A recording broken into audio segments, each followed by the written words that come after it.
Olá pessoal, boa tarde, eu sou Luna Kifuri e está começando mais um programa Bem-Estar ao Vivo. Nesta sexta-feira vamos falar sobre os malefícios e benefícios do açúcar e para a gente falar um pouquinho sobre isso, nós recebemos aqui no nosso estúdio o endocrinologista Dr. Marcelo Grande Maciel. Tudo bom? Muito obrigada, doutor, por estar aqui com a gente. A nutricionista Marla Bittar, muito obrigada, Marla, por estar com a gente nessa tarde. Eu que agradeço. E boa tarde, Gisele Bortoleto, mais uma sexta-feira aqui, né, Gi? Deixando a nossa sexta-feira um pouquinho mais doce hoje, né, Gi? Com essa chuvinha boa, com esse friozinho lá fora, melhor ainda, Luna. Boa tarde. Boa tarde. Marla, doutor Marcelo, sejam muito bem-vindos. Esse assunto desperta a atenção de quem está em casa. Já tem muita gente assistindo aqui com a gente, dando boa tarde. O Marcão Lopes, a Iraci Ricardo da Costa, tem a Josiane Bizarri. Que bom que vocês estão aqui com a gente, porque o assunto realmente ele é muito interessante. Vamos começar perguntando para os nossos convidados como é que o açúcar age no nosso organismo, gente. Bom, posso começar, doutor? Faça, fica à vontade. Então, quando a gente ingere o açúcar, ele libera vários hormônios de bem-estar, hormônios de prazer, um deles é a dopamina, né? Então, por isso que dá aquela sensação gostosa, prazerosa, e o açúcar, ele vai fornecer energia para o nosso organismo, principalmente para o nosso cérebro, né? Ele se alimenta de açúcar para a gente pensar, estudar, trabalhar, fazer atividade física. Então, uma das principais funções é a energia, o fornecimento de energia. E aí nós vamos falar quais são os tipos melhores para a gente escolher ao longo do nosso bate-papo, né? E todo alimento, ele contém açúcar em maior ou menor quantidade? Então, os alimentos que contêm maior quantidade de açúcar são os alimentos industrializados, que têm o açúcar adicionado pela indústria, né? Então, os doces, refrigerantes, os sucos artificiais, bolachas, produtos de padaria, bolos, né, roscas, esses contêm uma quantidade grande de açúcar adicionado. E nós temos os alimentos naturais, que fornecem o açúcar natural. Por exemplo, as frutas, que têm o açúcar natural da fruta, os carboidratos, né, o arroz, o macarrão, a mandioca, a batata. Esses são alguns exemplos. Só para completar um pouquinho a questão do açúcar, como ela falou bem, a questão de produção de energia. Então, basicamente o açúcar no nosso organismo é para a produção de energia. Ele entra dentro da célula junto com o oxigênio e promove a produção de energia para o bom funcionamento do nosso organismo, para todas as nossas funções serem desempenhadas da melhor maneira. E assim, é muito bom, né, o consumo do açúcar. Antes de começar a gente até estava falando sobre isso, mas ele também traz aí malefícios para a saúde, né? Eu queria que vocês destacassem, o açúcar ele faz mal e quando que ele faz mal, quais são esses malefícios que ele pode trazer para o nosso organismo? Então, o açúcar ele faz mal dependendo da onde ele vem, então principalmente dos alimentos industrializados, das bebidas açucaradas, e ele vai ocasionar problemas de saúde se consumidos em excesso, né? Então, se a gente estiver consumindo os alimentos industrializados na maior parte do nosso dia, isso vai causar alguns problemas, né? Principalmente a obesidade, que é o principal problema atual. Mais de 50% da população está acima do peso, então a obesidade é um problema. E algumas doenças que o doutor vai falar, né? Principalmente o diabetes. E só para colocar uma coisa que a gente conversou aqui antes, né? Que a recomendação que a gente tem hoje pela OMS, em torno de 25 gramas, né, de açúcar por dia. Claro, precisa ver a qualidade, o tipo de açúcar, mas só para ter uma noção, uma latinha de Coca-Cola tem 37 gramas de açúcar. Exatamente. Então, é bastante. É bastante. Então, assim, aquela falou muito bem a questão do produto industrializado. Então, a gente precisa, ao máximo possível, tentar tirar o açúcar, um açúcar de melhor qualidade e um açúcar, como ela disse, de produtos saudáveis, produtos naturais, uma quantidade adequada. Já vamos começar respondendo pergunta do pessoal que está em casa, porque o programa é feito exatamente para eles. Que legal. Tem mais gente assistindo. A Patrícia Reis Buzini está aplaudindo vocês, a Jaqueline Guimarães, a família é grande. Marco Ele diz, a Magda Bittar está dizendo muito bom. E o Marcos está perguntando qual é a melhor maneira de adoçar sem usar o açúcar, já que o excesso de açúcar faz mal. Gente. É uma ótima pergunta, né? É uma boa pergunta. Aqui em Rio Preto, a gente tem muito consumo de café, né? Principalmente em ambientes corporativos, escritórios, né? E o cafezinho com açúcar, ele acaba sendo consumido várias vezes ao dia. Café e suco, principalmente, que é onde a gente adoça. Então, existem tipos mais interessantes de açúcar. O açúcar refinado é a chamada caloria vazia, né? Que contém aditivos químicos, faz com que a gente ganhe peso, mas não traz nenhum benefício, nenhum nutriente. Então a gente tem o açúcar mascavo, que ele é o bruto da cana-de-açúcar, ele não passa por refinamento, então ele conserva ainda alguns nutrientes na sua composição. O açúcar demerara, que passa por um leve refinamento, ainda conserva alguns nutrientes. E para quem tem algum problema de saúde já, a gente pode trocar por adoçantes naturais, né, como a estévia, o xilitol, o eritritol, são algumas opções. Esses adoçantes são obtidos a partir de plantas e frutas, diferente dos adoçantes artificiais, que são produtos químicos também. E o açúcar de coco, o agave, vale realmente como opção e substituição?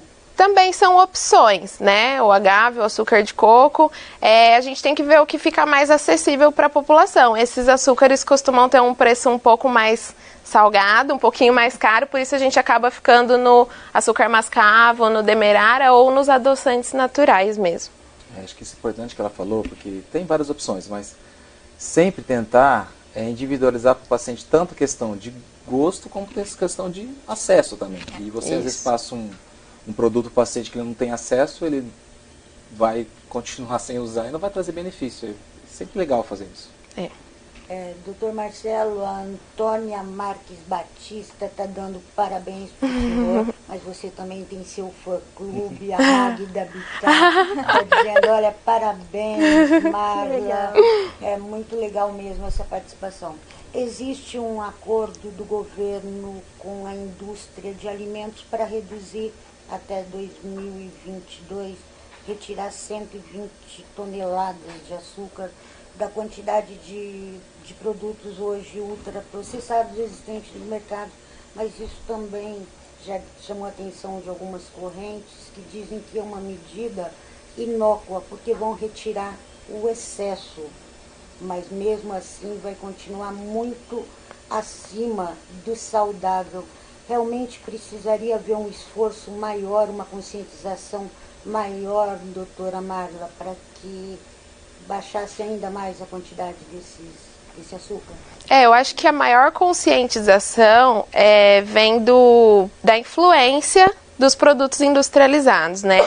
Então, a indústria alimentícia, ela coloca muitas propagandas, principalmente para o público infantil, de produtos muito açucarados. Então, melhorar essa política de divulgação, porque, na verdade, o que vai fazer sentido é o quanto a pessoa consome no dia, né? A gente tem as exceções, né, de eventos, de festas, que a gente vai acabar consumindo produtos com açúcar. Mas se isso não tiver no dia a dia, nos alimentos base, né, o valor dos alimentos às vezes acaba sendo um pouco mais barato, por exemplo, uma bolachinha que é açucarada do que um outro tipo que é um pouco mais cara. Então, a conscientização da alimentação natural. Se a base estiver no consumo de frutas, né, que a gente pode matar aí um pouco a vontade de doce com as frutas secas, se tiver essa conscientização, acaba que a indústria vai perdendo a força de como isso é passado, né? Eu acho que esse é o melhor caminho. Não é porque assim, como ela disse, que um açúcar é de melhor qualidade que você pode consumir à vontade. Tem tudo a sua hora, a sua quantidade e assim, você tendo uma orientação adequada, que aí passa muito pela nutricionista, você consegue sim fazer uso desse tipo de açúcar de uma maneira saudável. Amanda Freitas está perguntando para vocês qual é a diferença do açúcar branco para o açúcar mascavo, doutora? O açúcar mascavo, ele é o bruto ali na hora que faz o processo da cana-de-açúcar, por isso que ele é marrom daquele jeito, né? Ele não passa pelo processo químico industrial, então ele preserva alguns minerais na sua composição e não tem aditivos químicos adicionados. O açúcar refinado, açúcar branco de mesa, para ele ficar branquinho e fininho daquele jeito, ele passa por um refinamento industrial, passa por um processo de adição de aditivos químicos e aí se torna essa caloria vazia que a gente fala. Então é a qualidade dos dois que diferencia e não a quantidade de carboidrato de açúcar que ele tem. O valor calórico é o mesmo nos dois, né? O valor de carboidrato que contém é o mesmo, é só a qualidade que também melhora. É importante também, não vamos exagerar também para colocar, deixar o café doce, né? Não. Ele é um pouco melhor, mas também tem que ter um limite, né? Sim, com certeza. E antes a gente estava falando, até a Marla estava inserindo na diabetes, né? Que algumas das doenças. Doutor, quais são as doenças que o açúcar, então, ele pode ocasionar? A Marla lembrou também da obesidade. Quais são as principais que a gente poderia destacar? Falando ainda um pouquinho dos malefícios do açúcar. O açúcar em si é que ele pode desencadear, aumentar o risco de diabetes, mas eu acho que assim, antes disso a gente precisa pensar na caloria também do açúcar que você tem, você acaba aumentando o risco de obesidade. E a obesidade ela é uma doença de base de várias outras. Então a obesidade aumenta o risco de diabetes, aumenta o risco de câncer, aumenta o risco de infarto, AVC. Então eu acho que a gente hoje focar na obesidade é o principal, porque ela vem antes de várias outras coisas. Mas o excesso de açúcar em si, ele aumenta assim o risco de você desenvolver diabetes. Porque de tanto você abusar no dia a dia, você acaba, entre aspas, fazendo com que seu pâncreas tenha que trabalhar mais, e você forçando, ele vai aos poucos perdendo a capacidade e você vai evoluindo para um diabetes.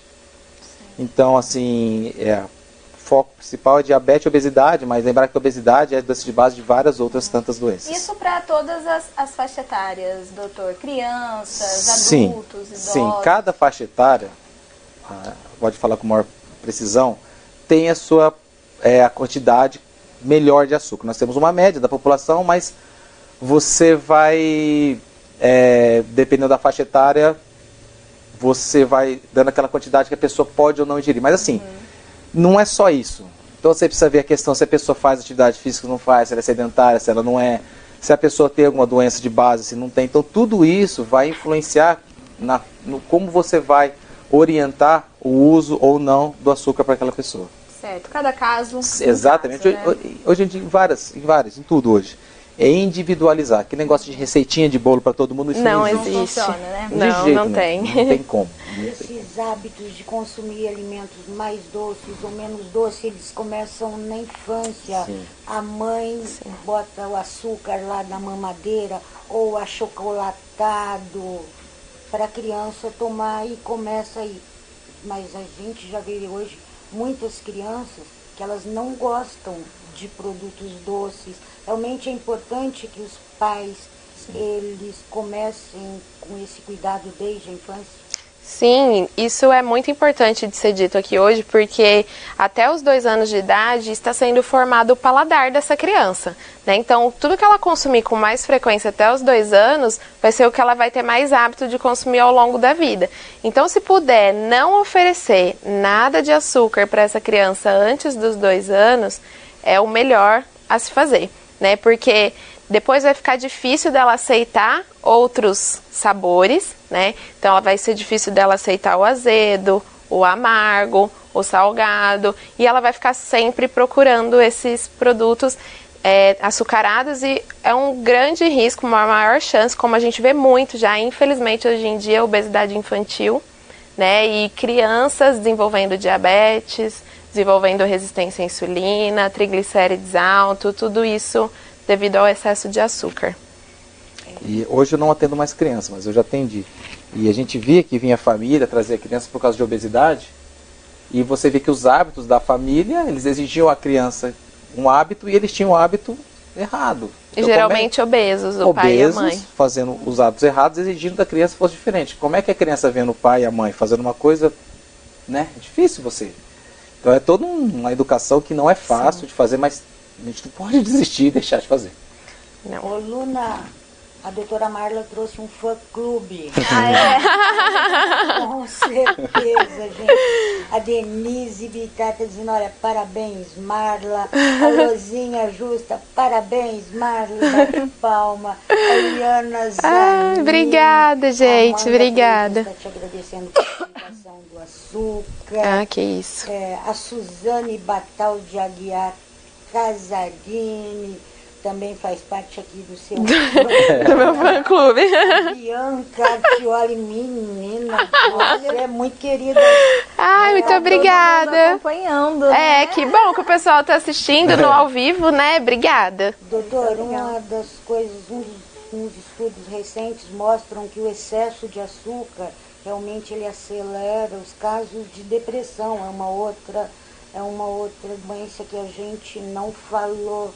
Então o açúcar, pelo visto, ele traz muito mais malefícios do que benefícios. Vocês deixaram claro que a qualidade do açúcar, além da quantidade, mas quanto é que eu devo realmente consumir de açúcar por dia? Eu sou uma formiga.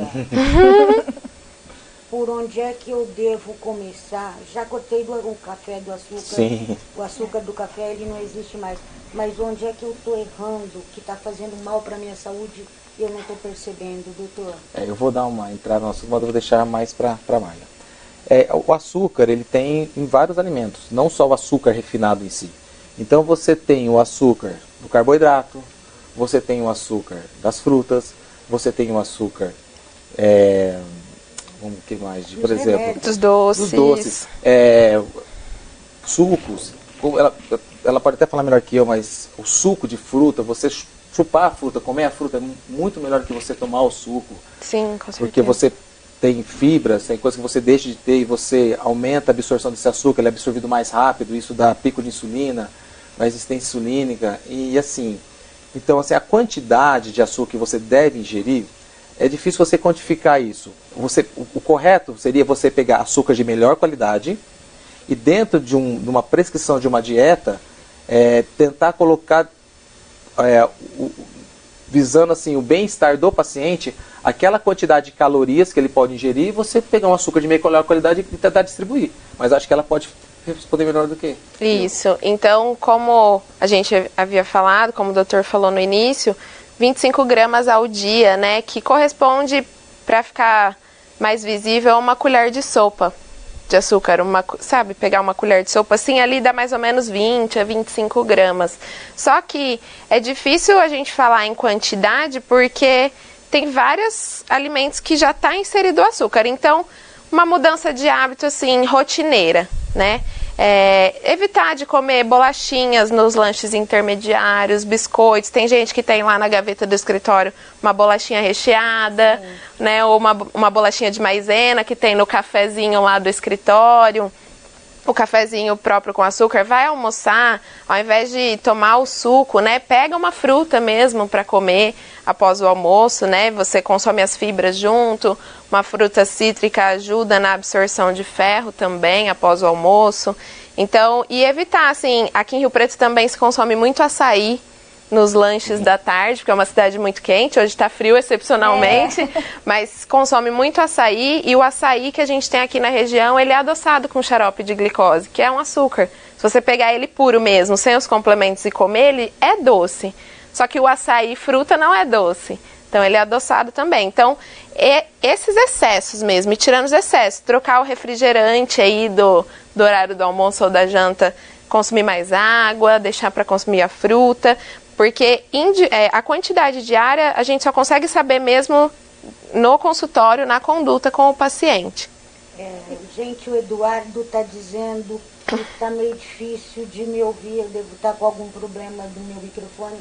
Obrigada, Eduardo. Seu fã-clube também está presente. Tá forte, né? Tá comentando também. Venturelli está dizendo que o Dr. Marcelo Maciel é um excelente endócrino. Vocês comentaram aqui uma coisa que tem muito a ver com a situação atual que nós estamos vivendo numa era de crises de ansiedade. O açúcar, ele libera alguns hormônios que estão associados à sensação de prazer e bem-estar. A substituição do hábito, buscar numa vida saudável em outras coisas, ajudaria naturalmente a reduzir a quantidade de açúcar. Em vez de buscar recompensa no açúcar, buscar outros mecanismos saudáveis ajudam, doutora, uma caminhada? Sim, com certeza, principalmente a atividade física. Como o doutor havia falado, a obesidade e o sedentarismo são as principais chaves para o desenvolvimento de várias doenças, não só o diabetes, né? Então, só da pessoa estar sedentária, com um pouco de sobrepeso ou obesidade, ela já tem essa chance. Então, como hoje em dia a vida exige muito trabalho, a carreira, a casa, filhos, a gente acaba buscando a recompensa e o prazer na comida, principalmente no doce. Mas incluir uma prática de atividade física no dia já vai te ajudar a liberar esses hormônios do bem-estar, né, que o açúcar também libera quando a gente consome, mas na atividade física também libera. Então a gente buscar uma atividade física, uma academia, uma caminhada, uma aula de dança, uma prática de meditação, alguma coisa que você encontre prazer, tranquilidade, o bem-estar, que não o doce. E assim, os hormônios, a atividade física libera endorfina, tem a dopamina, a serotonina, o triptofano, que ele é a base da serotonina, você consegue através de outros alimentos. O açúcar, ele entra ali para catalisar essa reação. Então, assim, existem outras maneiras. E a atividade física, eu sempre pego no pé, porque é essencial. Se você pegar uma pessoa sobrepeso, ou mesmo tem obesidade grau 1, que faça atividade física, uma pessoa magra, que não faça atividade física, ela tem o risco de ter doenças cardiovasculares maior. Isso mesmo. Apesar da pessoa, teoricamente, estar um pouco acima do peso. Mas a atividade física é muito importante para diversas coisas. Então, assim, a gente nunca deve deixar de estimular a mudança dos hábitos. Mudar hábito é muito difícil. É muito difícil. Então, e assim, às vezes você mudar tudo numa vez é complicado. Então, você aos poucos ir mudando, sempre tentar incentivar a alimentação. Muda um pouquinho aqui, no certo, muda ali. Tentar entender o paciente, para você tentar passar aquilo que é factível. Não adianta você colocar uma meta, um tratamento que não tem como o paciente fazer, que não vai levar a nada. O paciente vai se frustrar e vai entrar naquele ciclo vicioso. Isso, e as pessoas também, a gente conscientizar que a gente incentiva essas práticas, né? Quando a pessoa me pergunta, eu devo começar, não tenho dinheiro para os dois, para atividade física e para o nutricionista. O que eu devo começar primeiro? Atividade física. E depois vai ser natural a mudança dos hábitos alimentares, né? E a nutricionista que falou, né? E a nutricionista que falou. Então, assim, e eu sempre tento explicar para as pessoas que hábitos de anos não se mudam em um mês. Então, as pessoas se frustram porque elas querem resultados rápidos. Então, a gente quer tudo pra ontem. Eu quero perder tudo, eliminar tudo em 2 dias. E aí você pergunta pra pessoa, você demorou quanto? Eu demorei 20 anos pra chegar nesse peso que eu tô hoje, agora que eu percebi que eu tô nesse peso, e aí eu quero em 1 mês emagrecer 10 quilos. E não é assim que vai acontecer, né? Então a mudança gradativa é mais sustentável a longo prazo. Com certeza, não adianta. Você fizer uma mudança muito radical, você não consegue manter a longo prazo. Não consegue. E pior, volta dobrado, né? Isso. E aí além do peso, da vida não saudável, né? Tudo a gente... E os transtornos alimentares que podem ocorrer devido a essa mudança radical. É importante aí deixar esse alerta pessoal, né? Tem um oi da Leila Pedreira também, para Marcela. Ela está concordando com a Ivone Venturelli. Ela está dizendo que ele é um ótimo endócrino. Parabéns, doutor. Obrigada a ela pelo elogio. Isso mostra que o trabalho sério, ele é reconhecido em qualquer lugar.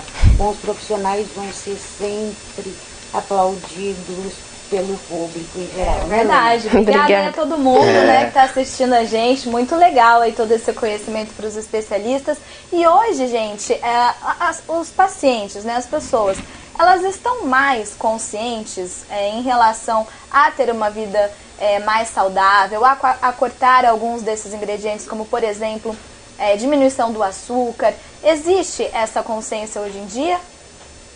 Existe. Ou ainda tem um caminho, assim? Não, melhorou bastante, porque principalmente eu que atuo na área de academias, né, faço atendimento em academias aqui em Rio Preto, as pessoas, elas já vêm buscando a mudança de hábitos com uma preocupação no futuro, né? Olha, eu estou envelhecendo, percebi que agora está ficando mais difícil de eu controlar meu peso, por isso que eu procurei academia, por isso que eu estou procurando a nutricionista para mudar meus hábitos. A conscientização melhorou, principalmente também com as mães sobre a alimentação das crianças, né? As redes sociais têm muita informação errada, mas tem muita informação de incentivo. Olha, não dê açúcar ao seu filho, não precisa colocar refrigerante na mamadeira do seu filho, né? Que a gente via muito isso antigamente. Então, está melhor essa conscientização. A cada dia está melhorando. O acesso à informação ficou mais fácil. Tem muita coisa ruim, mas, né, tem muita coisa boa também. Você sabendo onde procurar, você encontra muita coisa boa. Mas mesmo assim, essas informações ruins, pelo menos desperta curiosidade, desperta interesse. Sim. Isso tem feito as pessoas a procurarem isso, a informação. Bom, né? Marla Bittar, super, aqui Ana Cristina Giraldi está comentando. Olha, tem um comentário aqui da Andressa de Castro Malagoli, que eu gostaria que vocês dessem algum conselho para ela. Ela está dizendo que a briga com açúcar é muito desigual. Minha alimentação durante a semana é exemplar, assim como a prática de exercícios físicos. Porém, no final de semana, acabo me permitindo ao consumo de açúcares e carboidratos. Assim, emagreço durante a semana e engordo no fim de semana, gerando um efeito sanfona sem fim. Não se é permitido realmente, gente, sair dessa rotina como as pessoas e a Andressa fazem, nem no final de semana? Eu posso dizer, não conheço a Andressa e um pequeno trechinho assim, a gente não sabe o que realmente acontece com a pessoa, mas eu posso dizer o que vem mais acontecendo. As pessoas ficam muito restritas durante a semana, muito restritas, e é o hábito que não é sustentável. E aí no final de semana ela tá doida para comer um doce, doida para comer uma massa, um pão, e aí ela acaba consumindo em excesso. Então o que eu sempre falo pros pacientes: do que você mais gosta? Qual que é o seu alimento preferido? É chocolate. Então tá bom, então nós vamos colocar 4 quadradinhos de chocolate para você comer todo dia. Mas todo dia? Eu posso comer todo dia? Eu prefiro que você coma um pouquinho todo dia do que você fica segurando essa vontade. Chega no final de semana, você come uma barra de chocolate inteiro, mais um pote de sorvete, mais um pote de açaí. E olha, isso acontece mais frequentemente do que a gente imagina. Então né? ela deve estar se restringindo. Durante a semana ela não deve comer o pão, durante a semana ela não deve comer um chocolatinho que ela tem vontade, né, ou algum outro doce.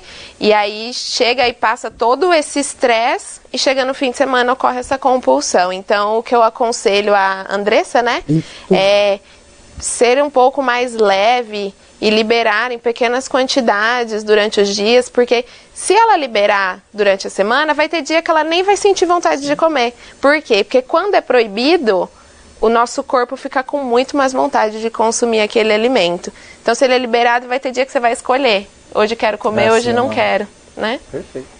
O Arthur Oliveira está dizendo, deu fome agora. O que ele come, gente? O que ele deve consumir saudável para matar essa fome? Vamos ver, já passou o horário do almoço, né? Horário de lanche da tarde.